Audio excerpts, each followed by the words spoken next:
I've just got an announcement with regards to leadership. It's been coming quite a while, but we know that Scripture, when it says to appointing and talking about leadership, it says, don't be hasty. Do it carefully.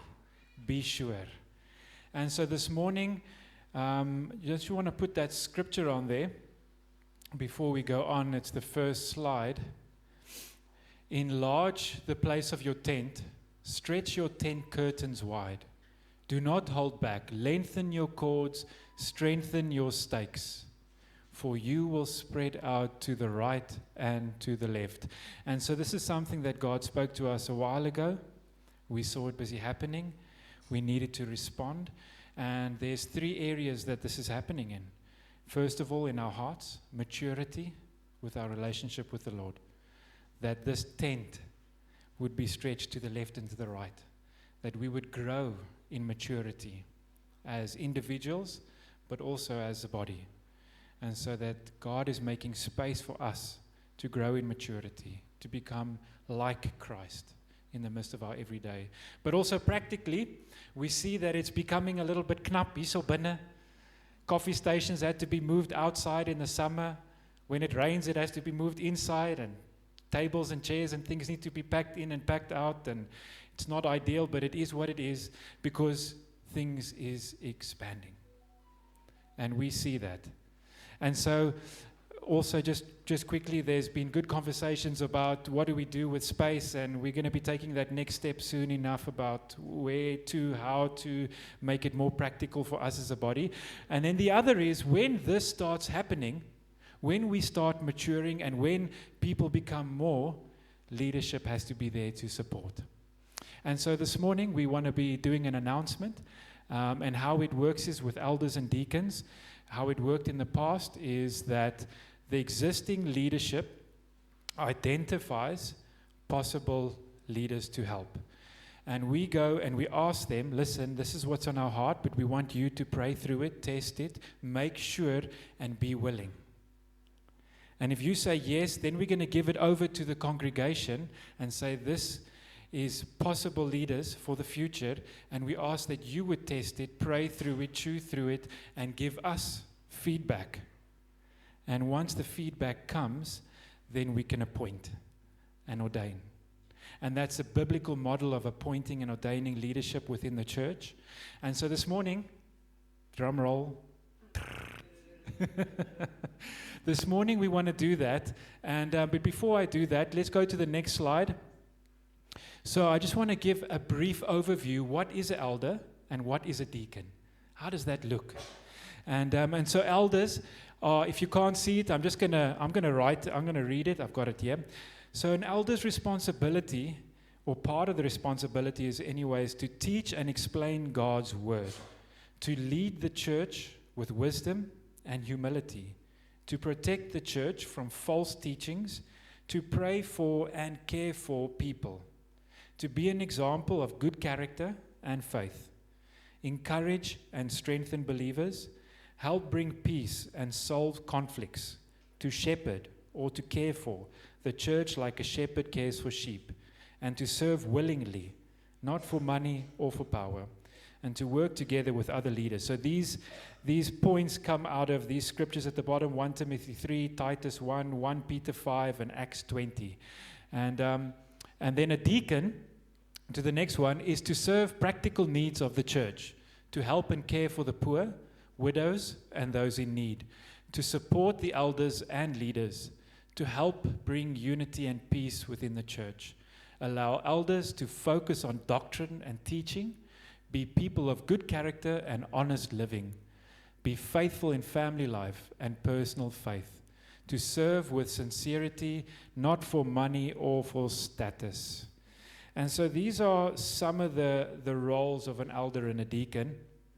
And for an elder, maybe do you have a photo there of Nantes and Quitty? You were waiting for that.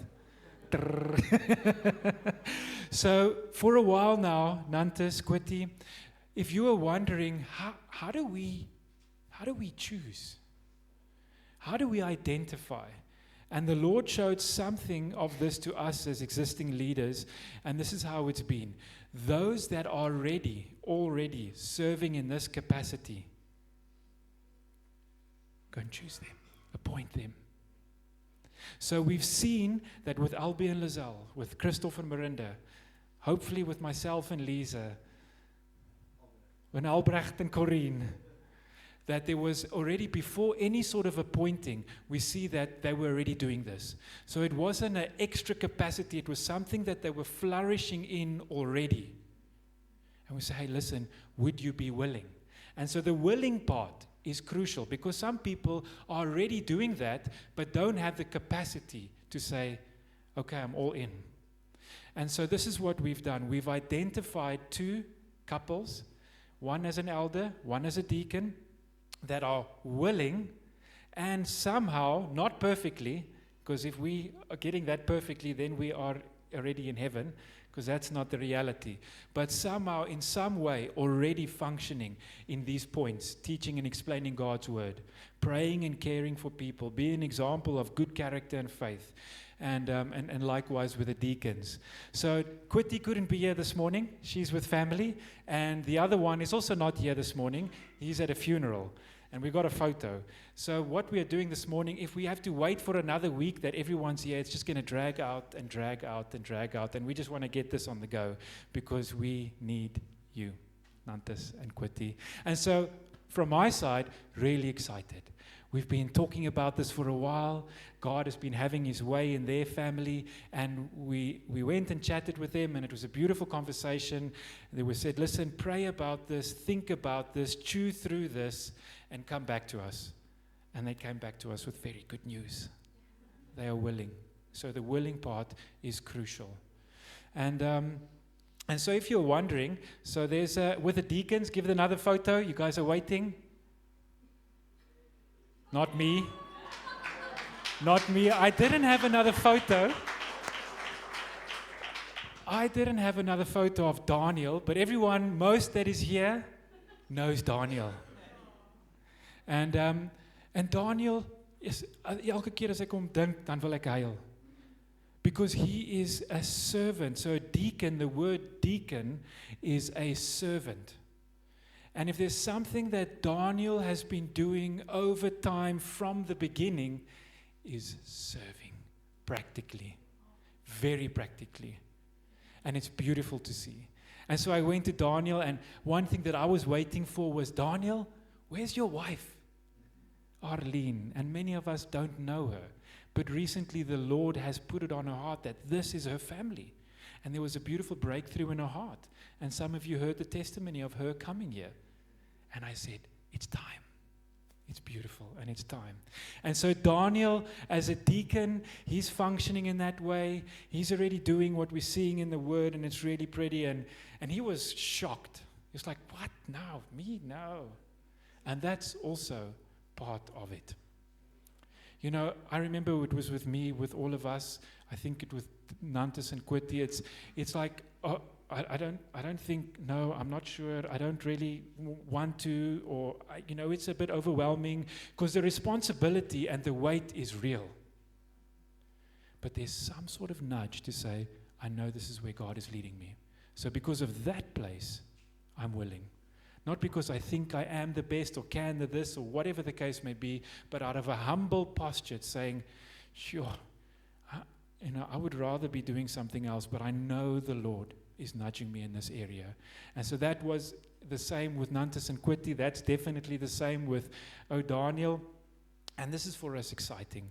And so what we'll do is we're going to put it out onto the broadcast group, because not everyone is here, and give an opportunity for members of the church to bring feedback, encouraging, or, listen, we're concerned. And we give you full permission to be honest and ruthless. And it's a scary thing, but this is what the Bible talks about. And so we really ask and encourage you to give us feedback. And we'll put a date out there on the broadcast when we'll make the final decision. And then we'll appoint, ordain, or not. Up to you guys. Because at the end of the day, maybe just before I go there, put on the next slide of the map, just to give you a quick idea of what the plan is. So you can't see it from there, but as this tent pegs are being stretched and enlarged, the way that we desire to function and serve as leadership is more on small group or cell-based leadership. So you will see in the Kouwebokkeveld, Witzenberg Valley, it's out there. Christoph and Marinda is there. They need help to serve and support and care for the existing cell groups that is there. And so this is the main way that we want to serve, is we want to help and support and care for the cell leaders as well as cell groups. And in that, the cell leaders will care and support for those that are in the group. And so we've got the Kouwebokkeveld, we've got Prince Alfred Hamlet, we've got Ceres, we've got a little bit of Brede Valley, and then a little bit of Tilbach. But we are seeing that it's being expanded and stretched. And so Christoph Marinda in the Kouwebokkeveld, with hopefully the support of Nantes and Kwati. Myself here in Ceres with a little bit of Breerevier. Albie and Lizelle in Ceres, Albrecht and Corrine in Ceres, and a little bit of Hamlet. And so in this way, each cell group or each person knows, I can go there if we are struggling with doctrine or struggling with conflict or struggling with this or need encouragement in this or not sure about whatever it is. And so this is what we're seeing. It's really working well. It's really working well. Our leadership style or structure is not one guy is the pastor and he needs to do all the leading. It's not that. We have 4 elder couples that when it comes to the direction of this church, we are all hearing together, have got the same weight and leading in that capacity. Yes, do I have a little bit more responsibility as staff? I do. But when it comes to hearing God and leading this congregation, we are doing it as a team. And it's really helpful and it's really beautiful. So the biggest danger in this that I'm announcing this morning is that people might think it's their job. It's Albie's job. It's Daniel's job to do that list. And that's not what the scripture says. So don't you want to put on the next scripture, please? So we see that God appoints or puts structure in place for a specific reason. And in Ephesians, he talks about this. In Ephesians 4, he says that he's appointing leaders, pastors, prophets, and all the others that are gifted so that to equip his people for works of service, so that the body of Christ may be built up until we all reach unity in faith and in the knowledge of the Son of God and become mature.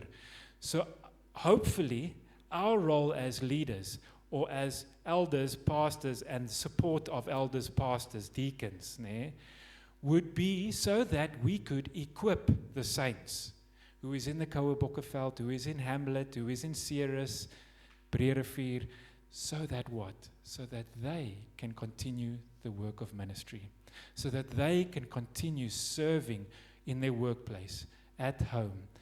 Why? So now go back. So that the body of Christ may be built up.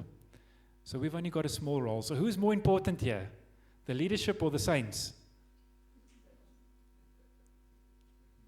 Both.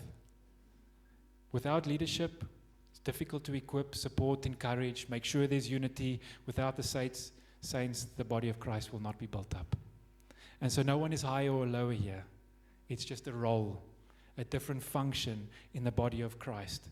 And from my side, it's really a privilege to be part of this. And maybe go to the next scripture, last one, just on this announcement. So it's in Hebrews 13, just something from leadership side. Having confidence in your leaders and submit to their authority because they keep watch over you as those who must give an account. So this is a really scary thought for me sometimes. Sometimes it hits me and I realize that one day I'm going to stand in front of the Lord and he's going to judge me more because of this role. But this is not the part that I want to talk about. Do this so that their work may be a joy and not a burden. Please. Does it say please? No, it doesn't say please. But please. For that would be of no benefit to you. This is what I want to highlight here. Pray for us. We are sure that we have a clear conscience and desire to live honorably in every way. So I read it a couple of different translations. It's basically saying, as leadership, I am 100% sure, I've got confidence that this is where I should be. And I want to live with a clear conscience and a life that is honorable. But we need prayer. And there's often lots of scriptures that says pray for leadership. Because we're seeing all over the world, things are falling apart in leadership. And we want to be protected from that. We want to continue leading from a place of hearing. And so I really ask you in your cell groups that you would continue to pray for us as leaders so that we would continue to hear and continue to lead according to God's will and His plan. Okay. So that's that. With regards to the announcement, it's really exciting for me. And so we will send out a message on the broadcast, and then we really ask you to chew through it, to pray through it, and to give us feedback. Amen? Okay. So just an introduction to the next word. Why obey? So I'm going to be doing just a very short, because we don't have too much time, and it's going to be an introduction to what I'm excited about as a series that we're going to be digging into. And maybe just a little bit of, just a heads up. When I'm going to be sharing the word, I'm going to be looking at the series, but every now and then we're going to get a guest in or someone from outside, and they'll be coming with whatever they be coming with. But the question is, why obey? So there is, in the word, there is so many instructions, like lots. I tried to Google how many instructions. Google said, sorry, can't help you. There's too many. They tried to. It's like, well, roughly maybe 1,000 this and plus 3,000 that and maybe this. And so I realized there's a lot of instructions. And most of the time, instructions is given so that there can be a response and obedience and obeying. So maybe just interesting fact, the Bible, Old Testament, 39 books, New Testament, 27 books. It's a God-breathed or divinely inspired, meaning that God partnered with humans as authors to communicate His message. What is the purpose of it? The next slide. I'm just going to go through this very quickly. The purpose is to reveal God, His character, His will, His desires, His plan, who He is. It's also to tell a unified story from the beginning all the way to the end, after the fall, to redeem and to restore. To provide a guide for life, it offers practical wisdom for daily living, including advice on relationships, ethics, dealing with stress, finances, and every other area of life. And it also offers hope and it builds faith. It provides comfort and a spiritual sustenance, food, promising that God has a final plan, that this new creation is on its way. And I don't know about you, when I've gone through tough times or feeling a lack of hope, even when I've just read this word, it's really built my faith. And so I'm going to focus just a little bit on that one line. I'll go to the next slide. To provide a guide for life. It offers practical wisdom for daily living.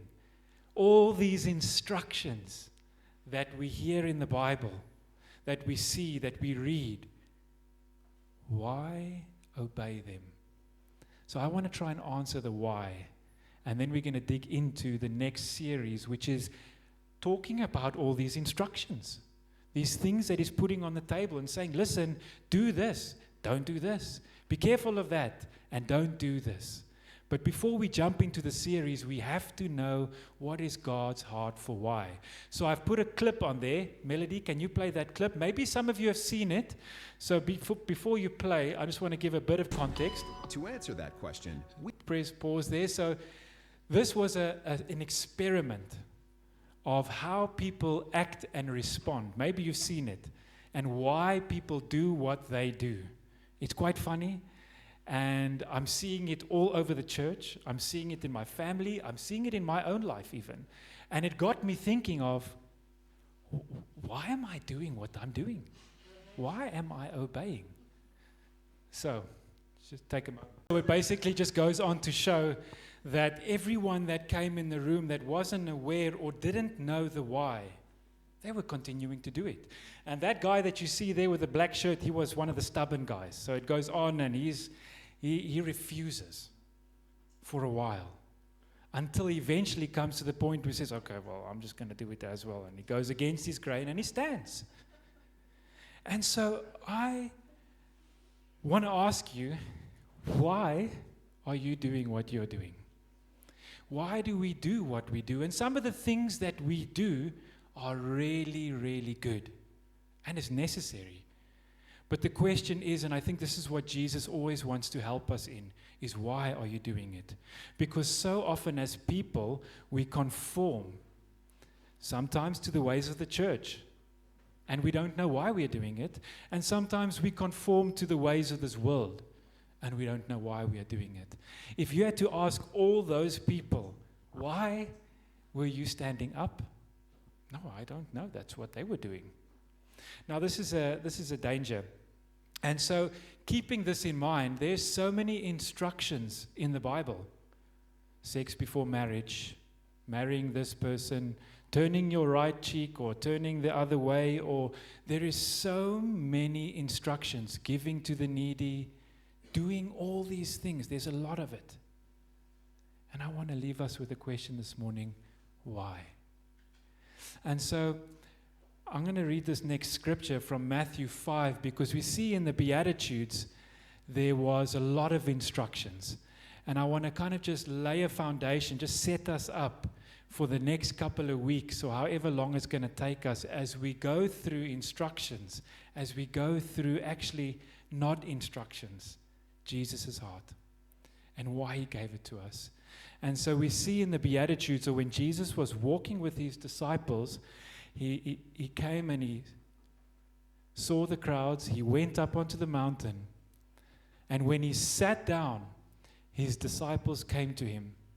And then he opened his mouth and he taught them, saying, and he said a lot of things. And he gave a lot of instructions. And so maybe just briefly, leave that scripture just there.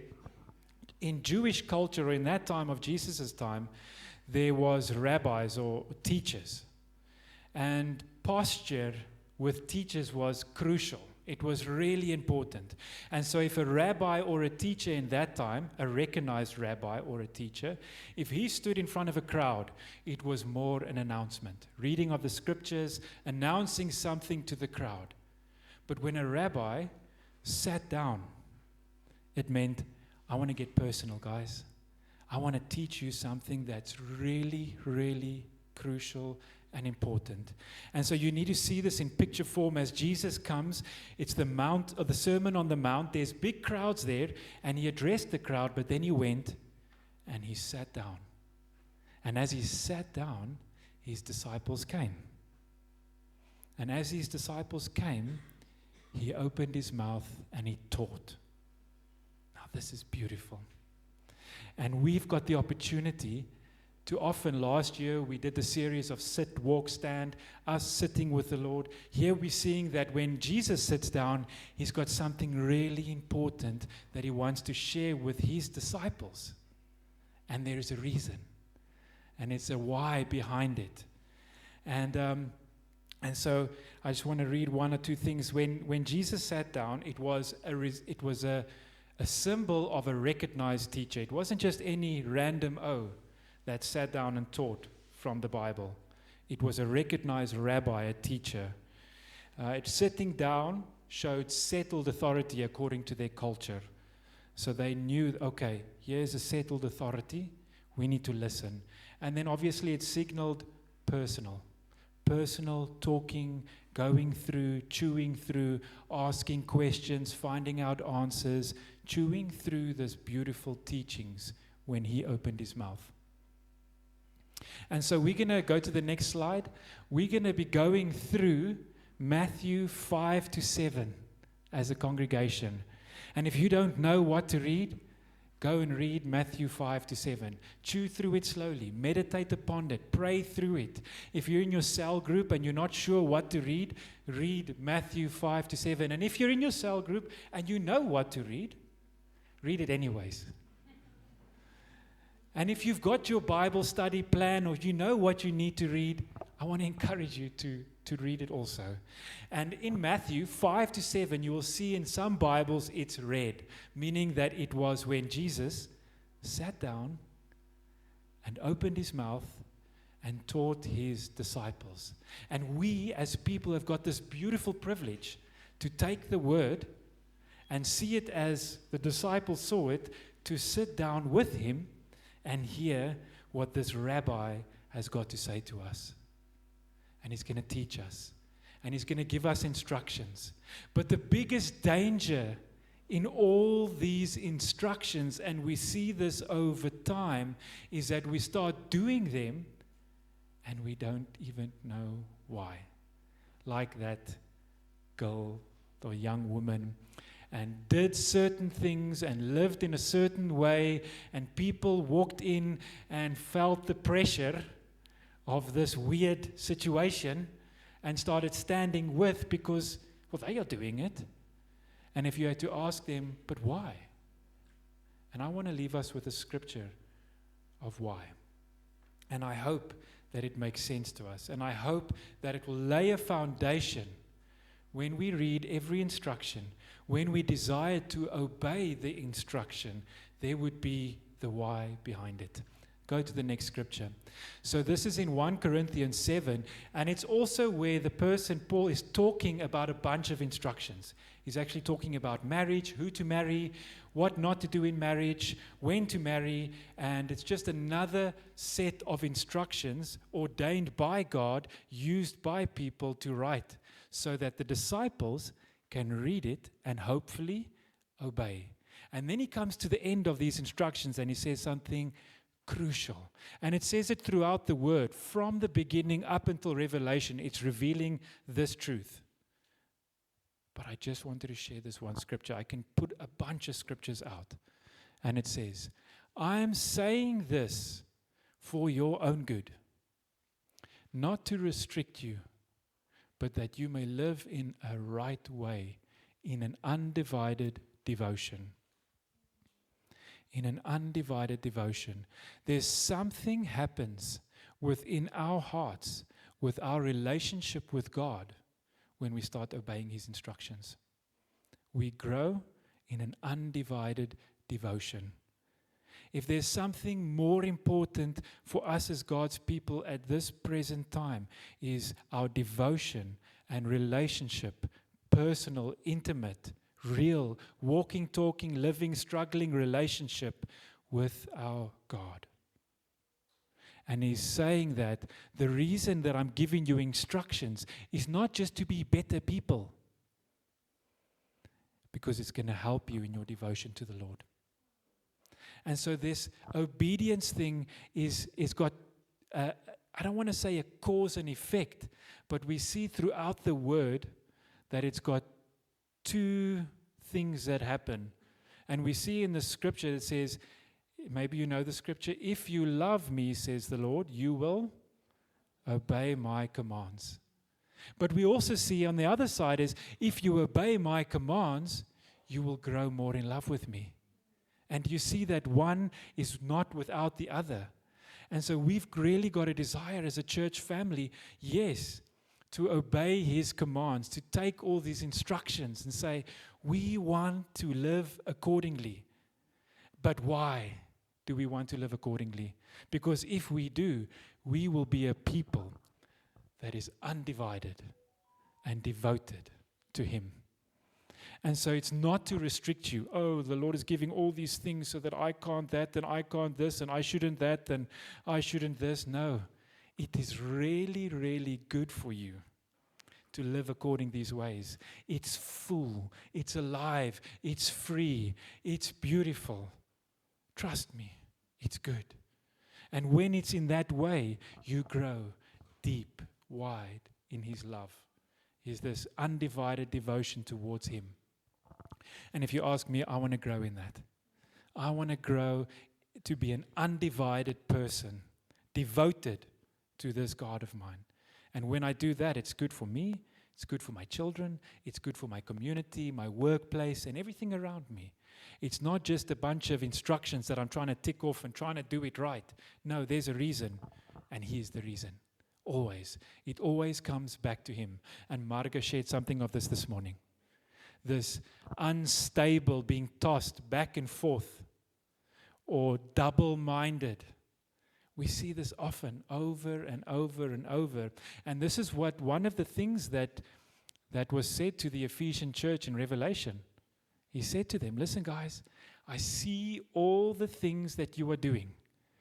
You are enduring patiently. You are not sitting with false prophets. You don't, and he gives this whole list. And he says, this is one thing that I have against you, is that you have lost your first love, the why.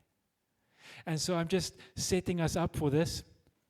We're going to be jumping through Matthew 5 to 7. Let's chew through that. Let's meditate upon that. And when we get together again, we're going to be looking at all these red letters, all these instructions with a beautiful why behind it. Lord Jesus, thank you that you've given us instructions, that you've made a way for us to obey, and we know what to obey. Thank you that your instructions is good for right living, yes, for what is good for us and our community, but not only that when we obey, we see you. When we obey, we get to know you. When we obey, we experience undivided devotion towards you. And so we're excited to dig in and seek you, Lord, while we listen to what you've got to say through these instructions. And we want to see it as the disciples saw it on that mount, Lord, on that where you shared the Sermon on the Mount. We want to see it and we want to experience it the way that they did. We want to go and sit, Lord, and sit with you. And while you opened your mouth, you taught. And we want to be your disciples that listen. We want to listen to your instructions, Lord. And we want to obey it. But we need your help to obey. And we know that the only way to truly obey and live out these instructions, Lord, is because of what you've done on the cross. Because of your helper, the Holy Spirit. The one who leads us, the one who guides us, the one who helps us to live this and to be this. And so we just declare this morning as we take communion, Lord, that what you did on the cross was enough. You are our help. Thank you for your Spirit. Thank you for the blood of Jesus Christ, and thank you for your life so that we could have your Spirit and your life within us that helps us, Lord.